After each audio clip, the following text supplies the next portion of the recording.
सिंहासन, दोष विनाशन, शासन संदन, सन्मति कारण, कुमति निवारण, भव भय हारण, शीतल चंदन।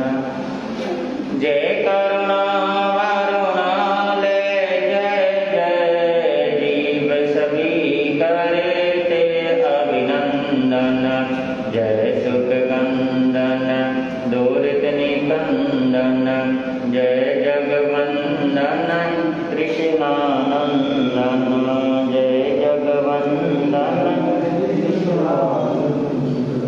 है समय नदी के धार के जिसमें सब बह जाया करते हैं। है समय बड़ा तूफान प्रबल पर्वत झुक जाया करते हैं। अक्सर दुनिया के लोग समय में चक्कर खाया करते हैं। लेकिन कुछ ऐसे होते जो इतिहास बनाया करते हैं। परम श्रद्धेय, परम आदरणीय, आनंदकारी पूज्य गुरुदेव के पावन चरणों में कोटिशः वंदन नमस्कार करता हूँ। उपस्थित मोक्षाभिलाषी पुण्यमान आत्माओं, आपके समक्ष परम वितरागी प्रभु महावीर की अमृतमय वाणी कुछ समय के लिए अपने से पूर्व पंक्तियां हैं, सभी ध्यान से सुनेंगे और मीठा के बोलेंगे। बोले श्रीमान भगवान महावीर स्वामी की जय। होता है आनंद प्रभु की वाणी से, होता है आनंद प्रभु की वाणी से।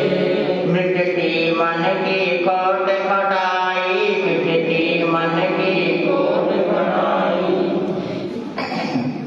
निंदा चुगली झूठ बुराई, निंदा चुगली झूठ बुराई। छटके सारे द्वंद प्रभु की वाणी से, छटके सारे द्वंद प्रभु की वाणी से।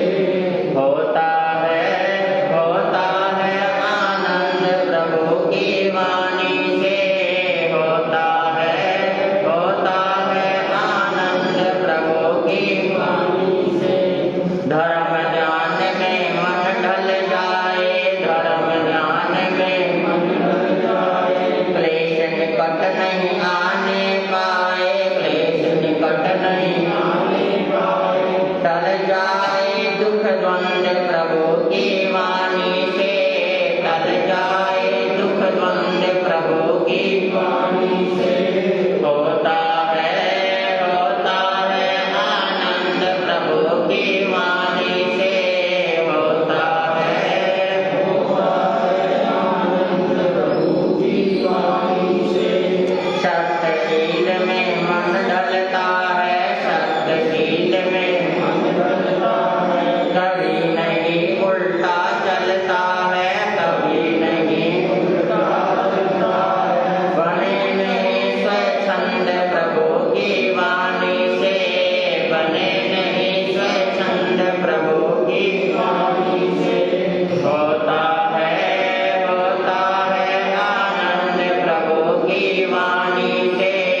कन्हैया के रखवाले, जोड़ गए संबंध प्रभु की वाणी से, जोड़ गए संबंध प्रभु की वाणी से।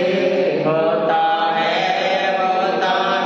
आनंद प्रभु की वाणी से, होता है प्रभु की वाणी से।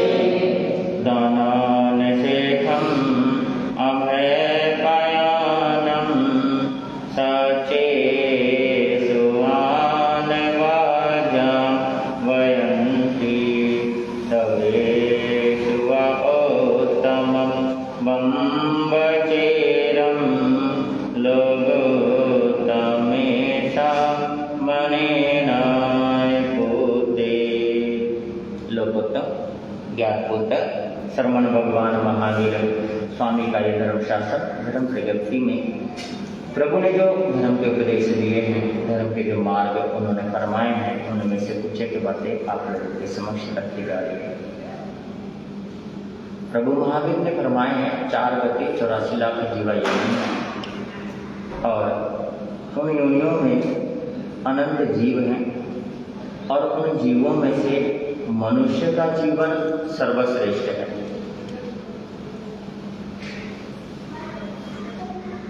पशुओं के पास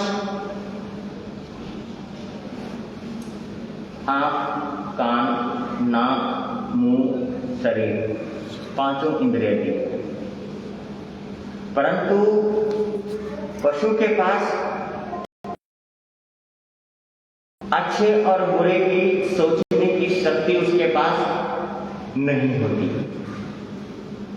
परंतु मनुष्य के पास अच्छे बुरे की सोचने की क्या होती है? शक्ति होती है। और उसी शक्ति का नाम दिया गया है विवेक। क्या दिया गया है? विवेक। विवेक शब्द है। विवेक शब्द जो है वो हमारे को सोचने की शक्ति के अंदर डाला गया है कि विवेक बुद्धि से हमें ये जानना है कि क्या अच्छा है और क्या बुरा है, और ये भी हमें सोचना है कि क्या अच्छा सोचना है और क्या बुरा सोचना है। वो हमारे पास है। हम जितने बैठे हैं हम मनुष्य हैं, और मनुष्य को पता है कि अच्छा और बुरा क्या है। अच्छा बुरा हमें पता है क्या है, उसके बावजूद भी कई बार हम लोग जो है अनावश्यक हम जो है सोच नहीं पाते कि अच्छा और बुरा विचार नहीं कर पाते। हमारी विचारधारा है, हमारी चिंतन शक्ति है, हमारी सोच है, और उसी सोच को भगवान महावीर स्वामी ने शास्त्रीय भाषा में प्रेक्षा बताया है, और उसी प्रेक्षा को सामान्य भाषा में महापुरुषों ने भावना कह दिया। भगवान इसको कहते हैं प्रेक्षा, अनुप्रेक्षा। अनुप्रेक्षा एक औषधि है, अनुप्रेक्षा एक चिंतन है, सोचने की शक्ति है, और उसी शक्ति को भावना कह दिया है कि हमारे जो अंदर उठने वाले जो तरंगे हैं उसको भाव कहा गया है। आपके भाव किस प्रकार के उठते हैं ये देखना है, किस प्रकार सोच है सिर्फ हमारी। अगर हम ये सोच लें कि ये संसार ही सब कुछ है, संसार में रही हुई वस्तु जो है यही सब कुछ है, तो व्यक्ति इसी में रच-पच करके रह जाता है। और व्यक्ति ये सोच ले कि ये संसार नाशवान है, संसार नाशवान है, और संसार की जो वस्तु है वो भी क्या है? नाशवान है। जब संसार नाशवान है, संसार की वस्तु नाशवान है, तब व्यक्ति सोचने पर मजबूर हो जाता है तो फिर शाश्वत है क्या? आगे जब संसार की वस्तु नाशवान है, संसार नाशवान है, तो व्यक्ति सोचने पर मजबूर हो जाता है कि शाश्वत है क्या? शाश्वत क्या है? शाश्वत धर्म है, शाश्वत आत्मा है, और शाश्वत परमात्मा है।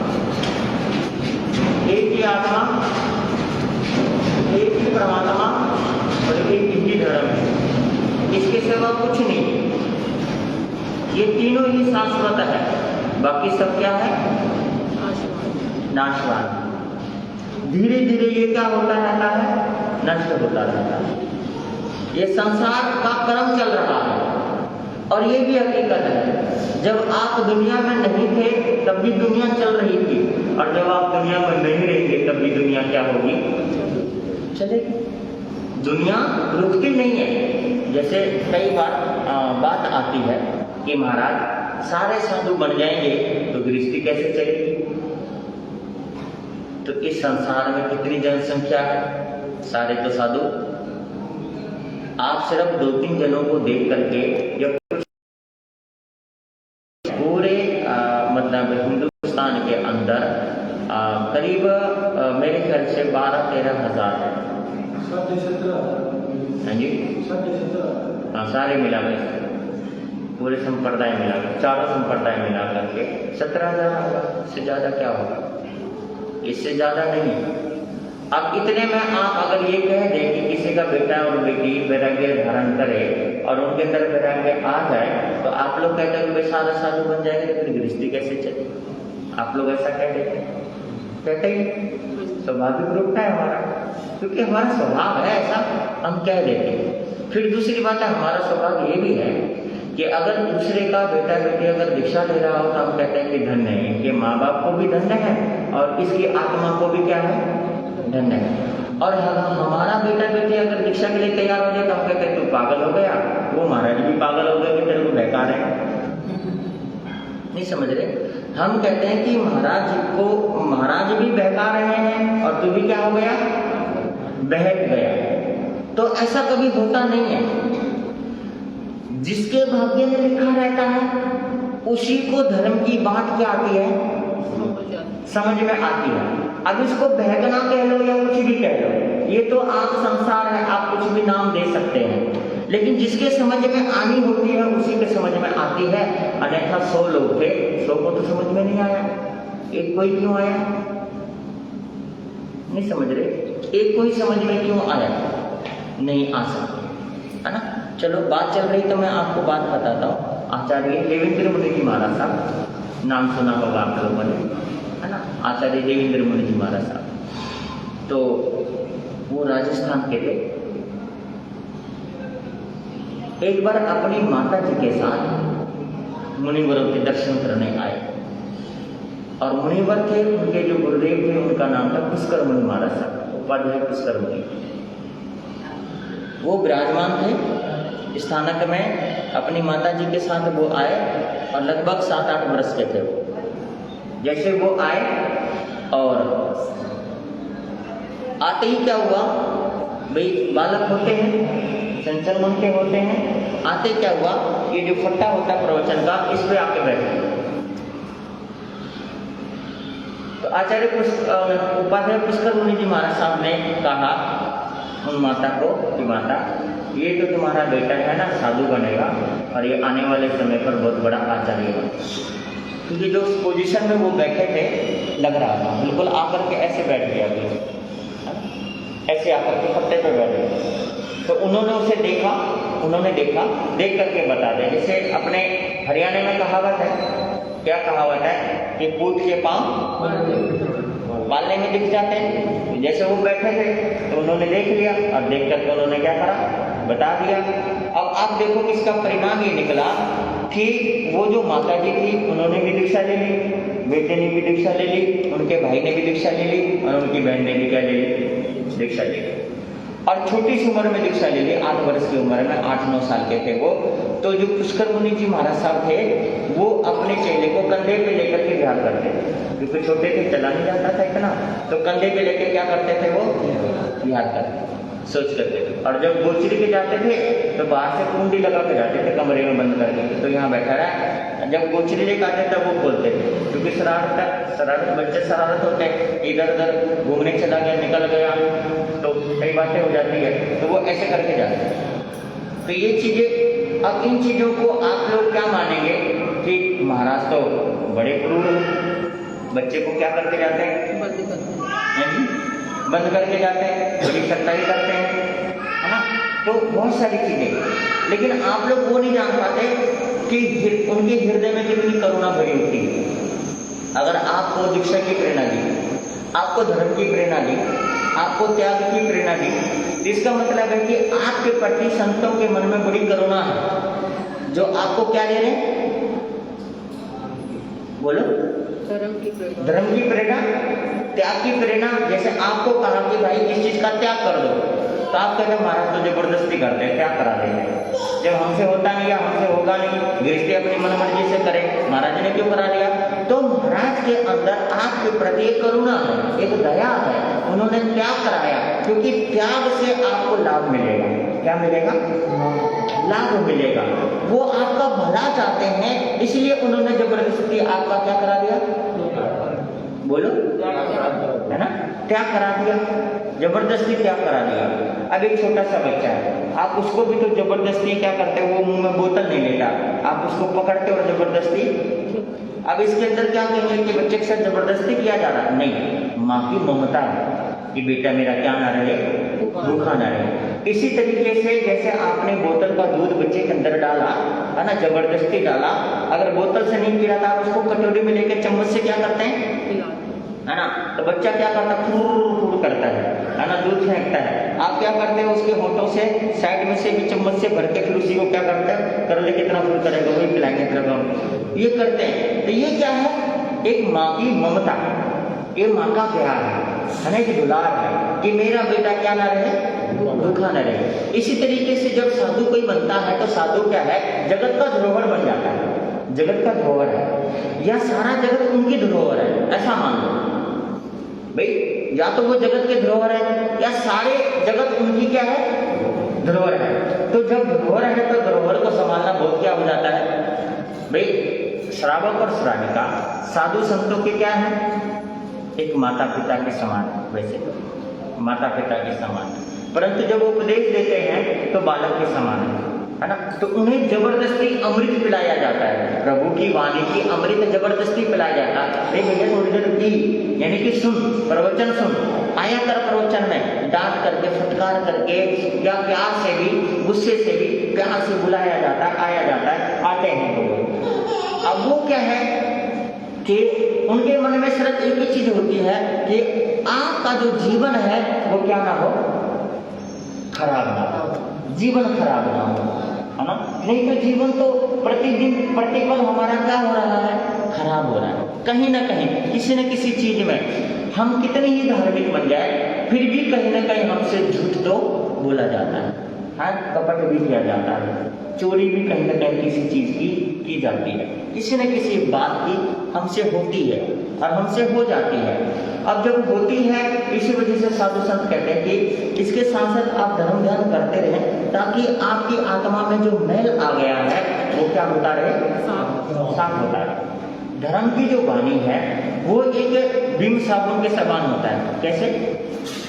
विम साबुन और झामा, जिससे लगा करके क्या मांजा जाता है, बर्तन मांजा जाता है, तो उसके समान होता है धर्म की वाणी, ताकि आपके मन पर जो मैल आ गया है, जो आत्मा पर मैल आ गया है, उसको रगड़ रगड़ के क्या कर सके, साफ कर सके, रगड़ रगड़ के साफ कर सके, और वो साफ भी हो जाता है। जब करते हैं तो साफ हो जाता है। अब देखो, आपको खुद पे अनुभव होगा, जिस दिन आप धर्म ध्यान करते हो उस दिन आपका मन कितना क्या रहता है, शांत, है ना।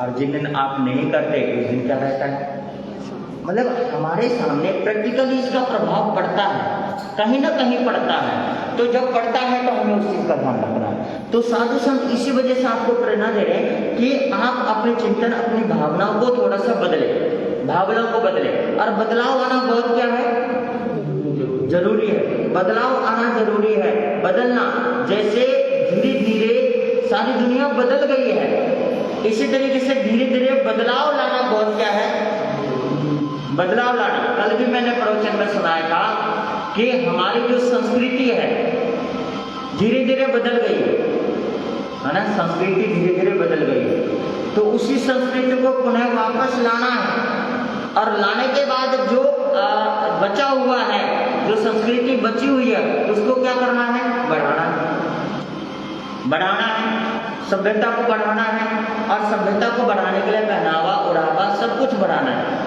अब जैसे कि जितने भी अपन बैठे हैं, ये जो लोग हैं वो क्या करते हैं कि रचे पचे हैं। किस चीज में रचे पचे हैं? सजने में, संवरने में, खाने में, पीने में। लेकिन सबको पता है कि ये जो चीजें हैं ये शाश्वत नहीं है, शाश्वत नहीं है, ये नष्ट होने वाली है। मेरा कहना का अभिप्राय ये नहीं है कि आप किसी चीज को इस्तेमाल मत करो, जो करना आप करो, कोई बात नहीं, नहाना धोना खाना पीना जैसा करना वैसा करो, लेकिन उन चीजों को ये मान के चलो कि ये क्या है, सारा नाशवान है। सारा क्या है?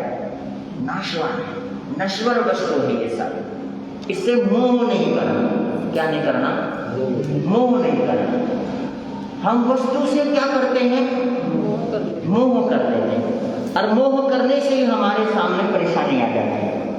अगर आप मोह ना करो तो आपको उपदेश की जरूरत ही नहीं है, साधु संतों की जरूरत ही नहीं है। अगर आप क्या ना करो तो मोह ना करो। लेकिन मैं आपको एक बात बता दूं, महापुरुष हुए हैं बड़े बड़े, उनके दिलो दिमाग में मोह नहीं था, फिर भी वो संतों के पास जाते थे ताकि धर्म ध्यान सुन सके वो, और आगे उसको क्या कर सके। कुछ तो अपन धार्मिक है, कुछ उस धार्मिक को बढ़ाने के लिए चाहिए, है ना? धार्मिक है, धार्मिक बढ़ाने के लिए चाहिए। जैसे कि आपका बेटा स्कूल जाता है, उसकी पढ़ाई को और ज्यादा बढ़ाने के लिए ट्यूशन लगा देते हैं। तब भी तो क्या करते हैं? ट्यूशन पे भेजते हैं, पैसा खर्च करते हैं, सब कुछ करते हैं, इसलिए कि बच्चा आगे क्या हो जाए, बढ़ जाए, पढ़े।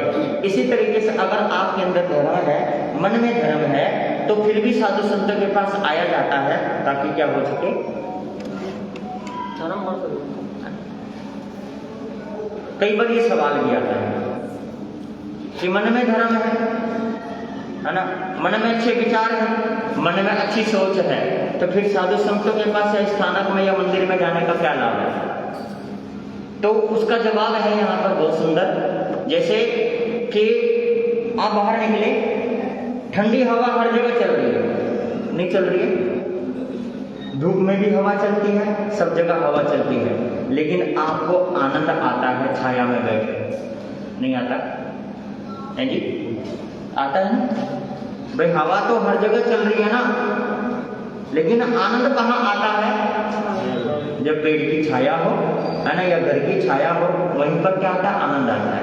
इसी तरीके से मन कहीं पर भी पवित्र रह सकता है, लेकिन उस पवित्रता में जो आनंद आता है ना, वो गुरुओं के पास ही बैठ करके आता है, संतों के पास बैठ कर ही आता है, या धर्म ध्यान जहाँ धर्म स्थान है, मंदिर है, वहीं पर बैठ करके आता है। तो इसलिए अपनी भावनाओं, तो जो बड़े बड़े महापुरुष हुए हैं, तनिक भी मोह नहीं करते, तनिक भी उनके मन में जो था ना, किसी वस्तु के प्रति आकर्षण नहीं था, फिर भी वो कहाँ पर जाते थे?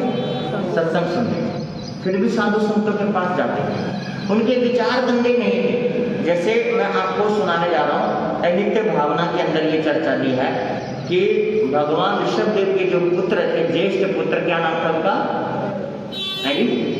भरत चक्रवर्ती। ज्येष्ठ पुत्र का नाम क्या था? भरत चक्रवर्ती।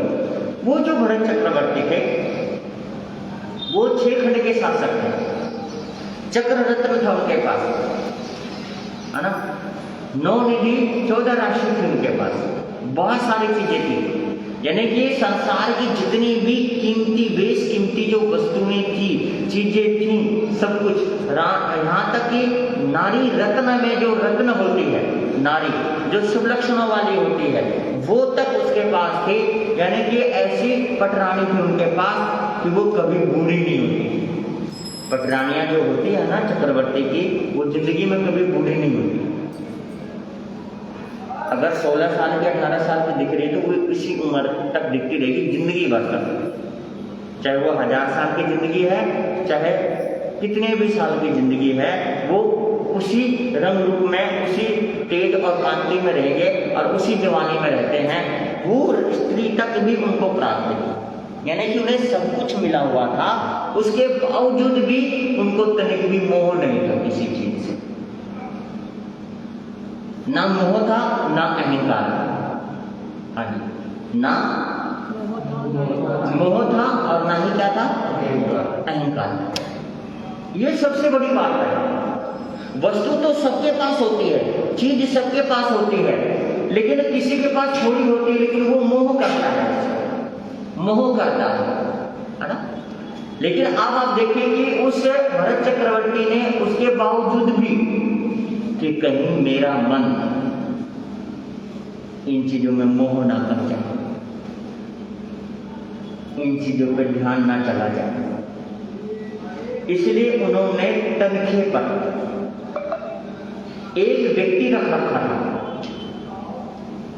कि जहां भी मैं चलूं तो साथ साथ चलेगा, सिर्फ और एक ही शब्द उच्चारण करना है, इसके सिवा कुछ नहीं, और उसी का उसको पैसे मिलते थे।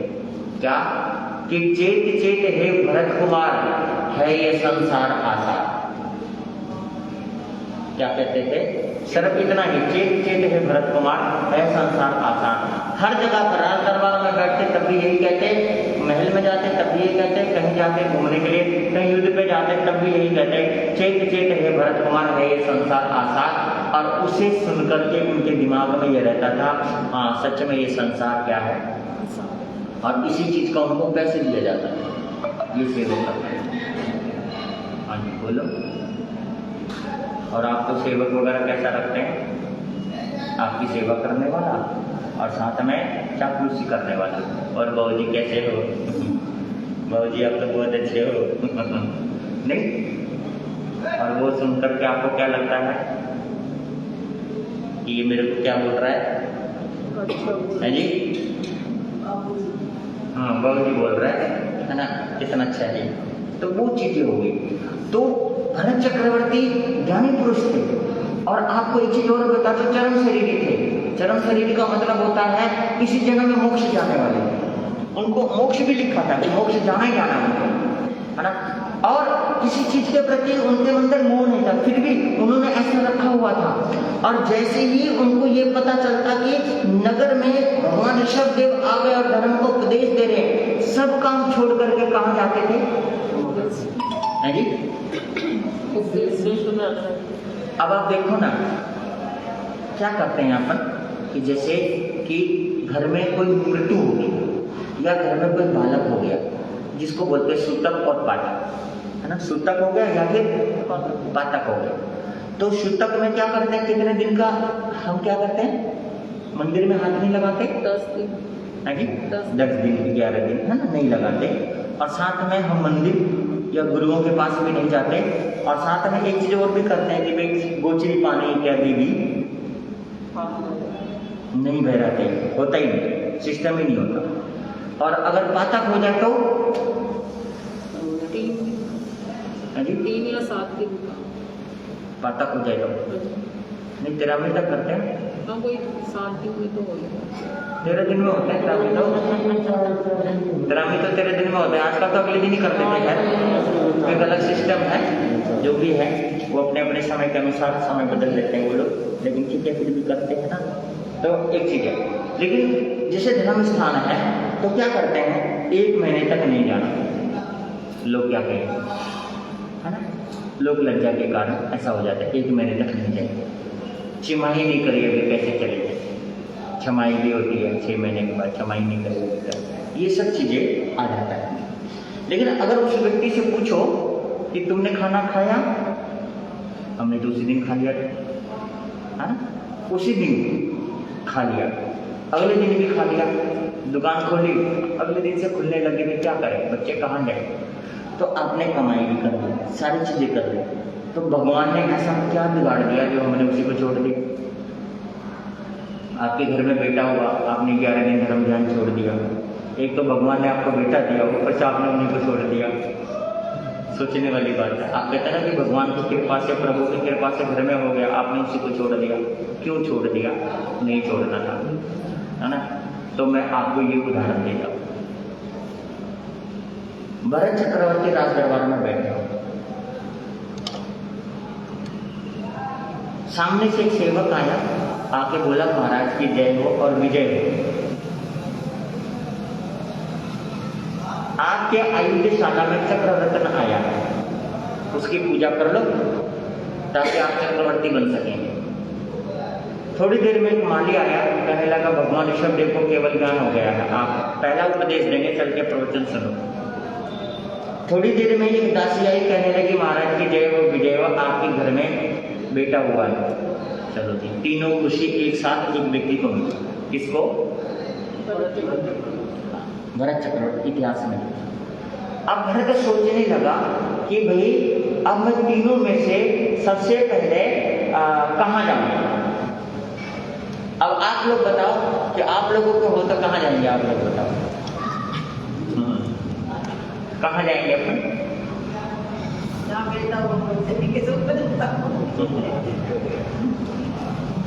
चलो बेटा हुआ वहाँ जाएंगे। तो मैं अब आपको बता रहा हूँ, दो चीज़ें ले रहा हूँ। एक तो घर में बेटा हो गया उसी समय, दूसरा उसी समय आप क्या ना, जैसे कि पैसा आया है ना, पैसा आया दुकान पे और उस पर फोन आ गया कि भाई मेरे पास 20-25 लाख रुपए आए हैं, इसको आकर के ले जाओ। अब ये बताओ वो 25 लाख लेने जाएंगे या बेटे के पास जाएंगे?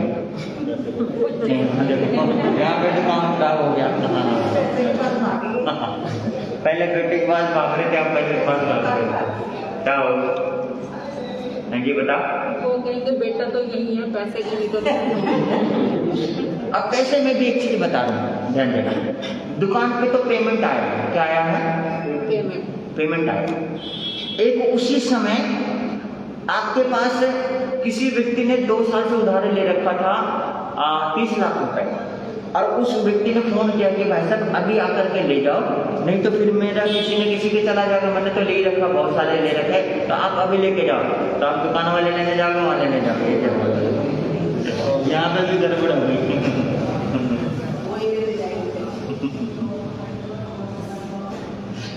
मतलब एक सोचने वाली बात है, हमारे लिए विचार करने योग्य है।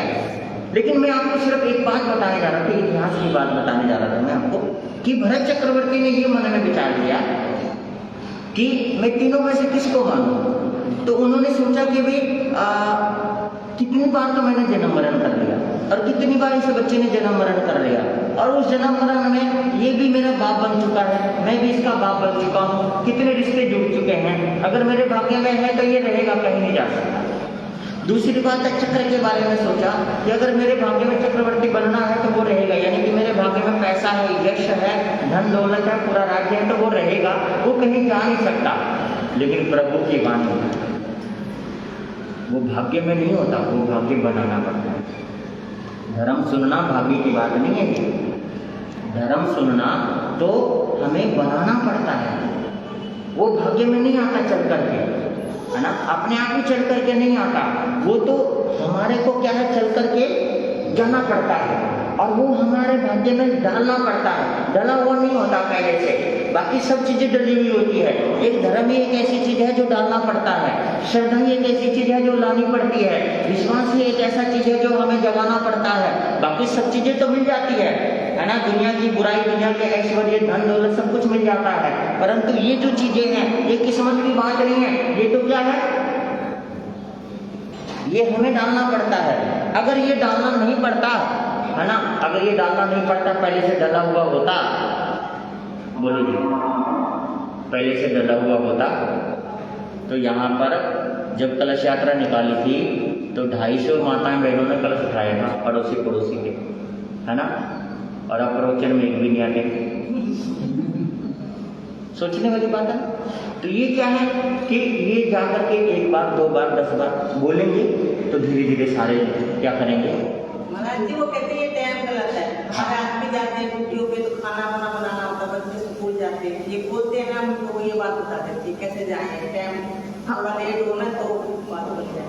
मैं वही चीजें कह रहा हूँ, मैं वही चीजें कह रहा हूँ कि मैं आपको यही बताने जा रहा हूँ कि आपने बताया कि वो ये कहते हैं कि हमारे आदमी जाते हैं, खाना बनाना होता है, बहुत सारी चीज़ें हैं, सब चीज़ें हैं, और वहीं पर पड़ोस के घर में शादी हो, उसी समय भूख चढ़ी हो सुबह सुबह के टाइम पर, और खाना भी बनाना है, तो उस समय आप क्या करेंगे बताओ।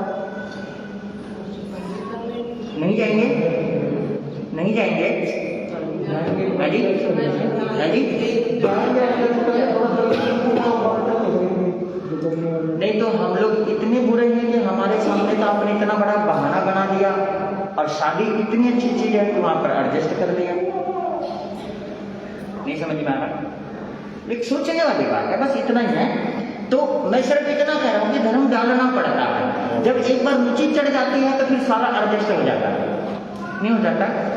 रुचि जब चढ़ जाती है, जब एक बार धर्म डाला जाता है, जबरदस्ती डाला जाता है, ये डलता नहीं है, ये होता नहीं है, ये करना पड़ता है।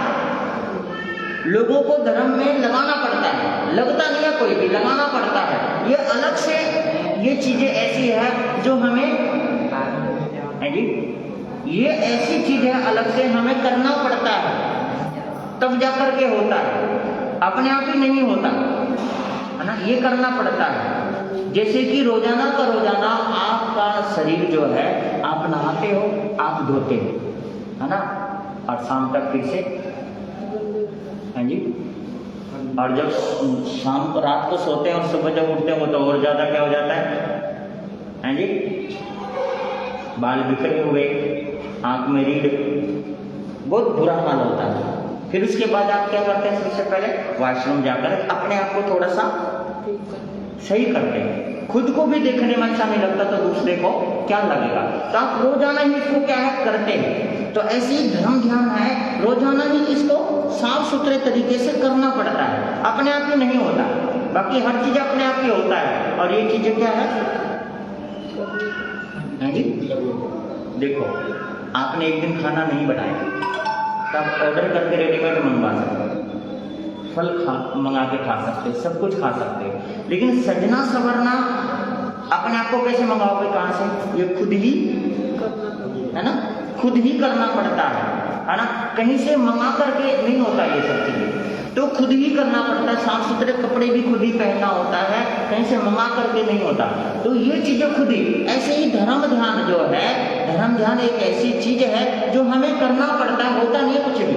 तो मैं सिर्फ जो बात बताने जा रहा था आपको कि भरत चक्रवर्ती ने मन में ये सोचा, विचार किया कि भाग्य में है तो मिलेगा, कहीं जाएगा, लेकिन धर्म ध्यान भाग्य में नहीं है, लाना पड़ता है।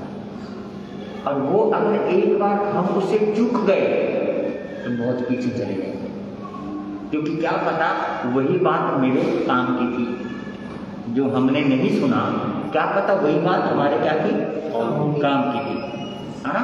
इसलिए कभी चूकना नहीं चाहिए चीज से। जब मौका मिले जिनवानी सुनने का, बस तुरंत उसका क्या ले लो, लाभ ले लो। क्योंकि तुरंत अगर आपने लाभ ले लिया तो आज नहीं तो कल आपकी मतलब की बात ऐसी निकल जाएगी कि आपके जीवन का क्या हो जाएगा, उद्धार हो जाएगा। बस ये चीजें हैं। तो भरत चक्रवर्ती अपने पुत्र को छोड़ के, अब देखो सूतक था तो संतों के पास नहीं जाना चाहिए था, फिर भी वो गए। तो हम भरत चक्रवर्ती से बड़े तो है नहीं ना, है नहीं। जब वो जा सकते हैं तो हमें जाने में कोई दिक्कत नहीं है। तो वो गए वहां पर, है ना, चक्रबीपुरा, वहां पर गए, धर्म सुना, धर्मवाणी सुनी, है ना, जीवन का सुधार किया उन्होंने। लेकिन उनको एक चीज समझ में आया कि ये जो संसार है, संसार अनित्य है, संसार अनित्य है और संसार अशाश्वत है, संसार की वस्तु भी अशाश्वत है। तो उन्होंने मतलब एक शीश महल बनवा रखा था। ऐसा शीश महल, शीशे का महल, शीशे का महल। जैसे कई बार आज आप लोग नाई की दुकान पे जाते हैं तो चारों तरफ क्या लगा रहता है, शीशा लगा रहता है, इधर देखो इधर देखो, चारों तरफ अपन नजर आते हैं। ऐसे शीशे का महल था, तो वो वहां पर गए, वो शीशे के महल में। तो जैसे वहां पर गए शीशे के महल में, शीशे के महल में तो गए थे वो अपना बाल संभाल रहे या फिर अपने आप को देखने के लिए गए थे। लेकिन वहां पर क्या हो गया, अचानक उनकी जो उंगली थी ना, पहले के अंगूठी वगैरह खूब पहनते थे, कड़ा भी पहनते थे, बाजूबंद भी पहनते थे, है ना, गले में भी पहनते थे, कमर कस भी पहनते थे, ये सारे तरह के जेवर जूवर कुंडल वगैरह सारा कुछ पहनते थे वो लोग, राजा महाराजा जितने भी थे। और बताओ सेठ साहूकार भी पहनते थे, उनके बच्चे भी पहनते थे। तो ये सब होता था। अचानक क्या हुआ कि उंगली में से अंगूठी निकल के क्या हो गई, नीचे गिर गई। नीचे गिर गई तो शीशे के महल में तो थे, उन्होंने देखा, उंगली को देखा, तो आप लोगों ने जैसे अंगूठी पहन रखी तो अंगूठी को हल्का सा आप बाहर निकाल के देखो तो आपको पता चलेगा यहाँ पर निशान है ना। नेचुरल जो हमारी स्किन है उससे अलग हो गई है, वो क्या हो गई है, सफेद सफेद हो गई है, नरम हो गई है। और कई बार तो अंगूठी को बाहर निकाल के हल्का सा खुजाना भी पड़ता है आपको बहुत बार, है ना। तो जब आपको ऐसा करना पड़ता है कि जरूरत क्या है पहनने की, लेकिन शौक है ना, शौक है, मन है कि अपन पहनते है ना, ठीक है। तो उनकी अंगूठी निकल गई तो उन्होंने क्या चिंतन किया, देखो मतलब संसार के बारे में चिंतन किया कि संसार अनित्यता के बारे में विचार किया कि अंगूठी निकल गई। तो उन्होंने देखा कि ये अंगूठी की शोभा इससे है या इसकी शोभा इससे है, उंगली की शोभा अंगूठी से है या अंगूठी की शोभा उंगली से है, ये उन्होंने विचार किया। तो कहा कि अंगूठी निकाले तो कितना बेकार लग रहा है और पहना दे तो वो ढक गई तो सही लग रहा है ना। इसका मतलब ये कि ये शरीर बिल्कुल बेकार है, शरीर अनित्य है, धीरे धीरे गल रहा है, धीरे धीरे सड़ रहा है, धीरे धीरे कमजोर हो रहा है, शरीर धीरे धीरे बर्बाद हो रहा है, सब कुछ खराब होता जा रहा है। तो उन्होंने एक अंगूठी निकल गई थी, दूसरी भी निकाली, तीसरी भी, चौथी भी, बाजू भी निकाला, यहाँ से भी निकाला, मुकुट भी निकाला, कुंडल भी निकाला, करते करते उन्होंने शरीर के वस्त्र भी निकाल दिए। जब शरीर के वस्त्र निकाला तो अपने शरीर को देखा तो बेढंगा, थोड़ा सा कुछ निकला हुआ है ना। तो जैसे हम कपड़े पहनते हैं जहां जहां भी, वहां वहां हमारे कपड़ों की भी क्या पड़ती है, हमारे निशान पड़ते हैं। तो उन्होंने सारे शरीर को निहारा, अपने आप को निहारा, अपने आप को निहार करके देखा, ओ शरीर तो ये अनित्य है, मेरा शरीर तो क्या है,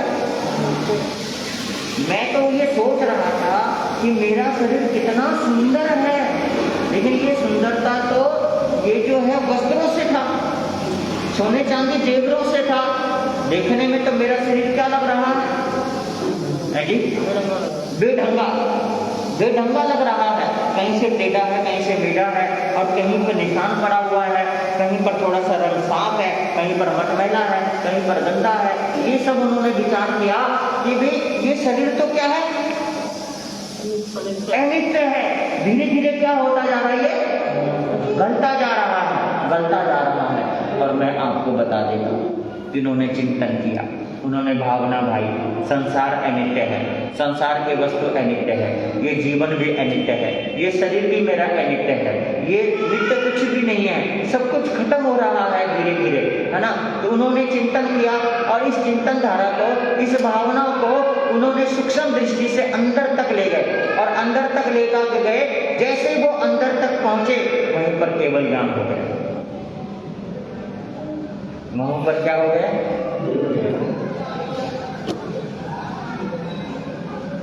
उन्होंने माला फेरी, सामायिक की, व्रत किया, प्रवचन सुना, नहीं किया ना कुछ भी, क्या किया उन्होंने विचार कर। हमारे शरीर की तरफ भी तो मोह हो जाता ना हमें, तो उन्होंने यही तो कर दिया ना, हो गया था। बस केवल ज्ञान होते ही उन्होंने भी दीक्षा दी, केवल ज्ञान हो गया, फिर तो संसार में कोई व्यक्ति रह ही नहीं सकता, उन्हें तो सब कुछ दिख रहा है। अब आप देखो ना कि एक बेटा है, उसको बहू ले जाएगी, उसके ऊपर किसका हक है जी? एक बेटी है, उसका हक किसका हक है उसके ऊपर? तो बेटी को दामाद ले गया, बेटे को बहू ले गया, है ना। ये जो जीवन है, जीवन को मौत ले गई, शरीर को अग्नि जला दिया, बच्चा को है जी, सब कुछ तो ले गया ना, सब कुछ बटा हुआ है। हमारा क्या है, बोलो ना, हमारा क्या है? एक शाश्वत आत्मा है जिसकी तरफ हमारा ध्यान होना चाहिए।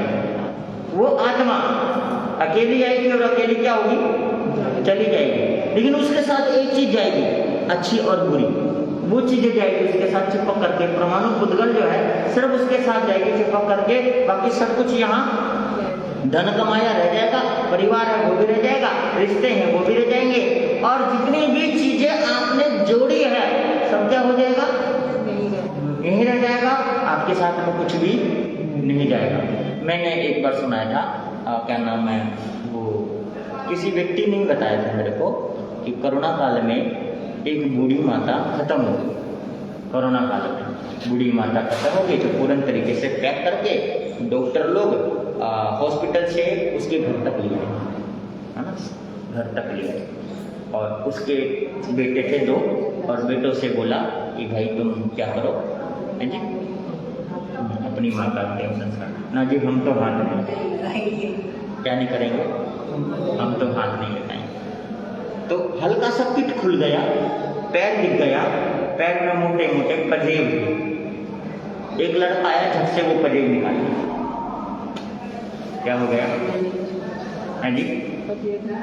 तो ये जमाना, ये जो घटना घटती है पूरे संसार में, ये चर्चा करने के लिए नहीं घटती है कि हम उसको चर्चा कर लेते हैं। मैंने भी कर दिया, आपने भी सुन लिया, तो ये चर्चा करने के लिए घटना नहीं घटती। ये घटना घटती है ज्ञान लेने के लिए। घटना जो घटती है वो ज्ञान लेने के लिए। और इसी वजह से कहा गया है कि घटना को घटना समझ करके छोड़ देंगे तो घटना ही रह जाएगी, लेकिन उस घटना को अगर अपने हृदय में घटित कर लिया तो घट के कट खुलने में समय नहीं लगता। बस ये कोई भी घटनाक्रम है, ये शिक्षा देने के लिए है। तो आप शिक्षा दें, है ना, ज्ञान